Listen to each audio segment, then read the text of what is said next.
Hello folks, this is Krishnendukes. Welcome back to my channel. Today I'm going to talk to you about 5 different extremely important tips that would help you choose your helmet that could potentially save your life. Let's get going. Firstly, I would like to tell you that this is not a sponsored video. All the helmets I bought in my life, I bought them with my own money, and the helmets that I'm going to show you are also bought with my own money. In this video, mostly talking about street motorcycles. That's what you guys have known me for, mostly street motorcycling. I'll not be talking about off-road motorcycles. First and most important tip is how not to choose your helmet. Do not buy a helmet according to the graphics that you love. No, that is not the right choice. Agreed, graphics are important. You have your own individuality and you look at a helmet and you find it extremely attractive, you want to buy it. But if it does not satisfy the criteria and the other parameters that I'm about to talk to you right now, do not buy that helmet. Number 2, do a research on manufacturers that you care about, know about, or just do plain research. Talk to people, talk to other motorcyclists, talk to other riders. It is important to have this research on. You have companies like Shoei, you have companies like Arai, you have companies like Shark, Snell, and so on and so forth. There are hundreds of companies. Some of them make really good helmets. Now, when you're doing your research on various brands, you will see that there are various price ranges. Now, these price variations come from features like the least noise, the highest ventilation, and the lightest weight helmets would have the highest prices. So helmets can be a good DOT approved helmet can vary between $150 to $4,000. Now that's a choice that you have to make, what falls in your budget range and how much money you're going to spend. So when you do the research, you have to narrow down the companies that you want to buy. For example, I have narrowed down my research to, again, this is not sponsored, to Arai, Shoei, and Shark. Number 3, what is the criteria of safety? How do you know a helmet is safe? Now in a country like America, you know that a DOT certified or DOT approved helmet is street legal and is safe for you. As I was saying, a DOT certified helmet can vary between a certain price range, but at the same time, you are at least certain that your head will be safe. Number 4, arguably the most important criteria of choosing a helmet, the helmet size. Now, how to measure size? Typically, one says that you measure a size around the cranium like that. From here, you go around.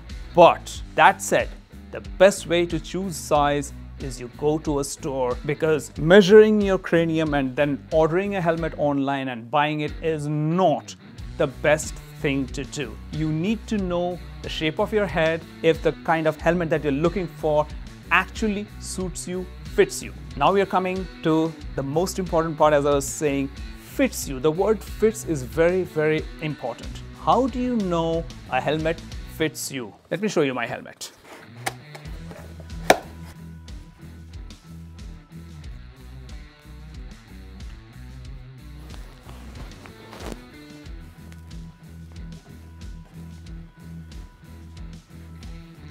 I am using an XS, an extra small, and I'll show you how this guy fits me and how to go about choosing your fit. This is an Arai Regent X. It is not top of the line, but it does have 5 intake ventilation ports, 2 here, 2 here, and 1 over here. Now to look at the cheek pads over here, the cheek pads are removable, but not the cheek curtain over here. The top of the line Arai is a couple of $100 more, and then you have these removable as well, the cheek curtain.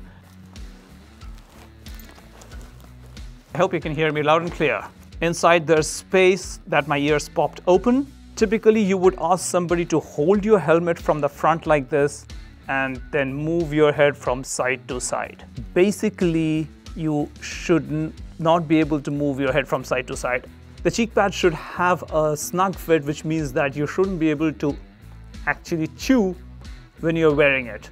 Of course, the cheek pads will break in a little bit, but then the cranium should be well protected and that should not move. You also need to check your movement up and down so that your helmet does not tilt forward and blocks your vision over here. That's extremely important as far as fit is concerned, which is the reason initially extra small, might seem over snug or too tight on me, but it does not have any pressure points on me that if I were to wear it long periods of time, let's say maybe in 2 hours, 3 hours, and it starts to give me a headache. No, I don't have any hot spots anywhere around my head to be able to wear this. This can only be determined if you go into or walk into a store and ask a helmet fitting specialist who would help you choose your helmet correctly. Fifth point, again extremely important, when to choose your helmet. Now each helmet has a shelf life. I put this on my head for the first time with you now in front of you.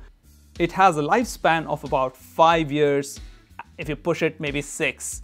Do not push it if you can afford it. If you can, your head is important, your life is important. Change your helmet every 5 years. Bonus tip, I know a lot of you like to wear a GoPro and shoot.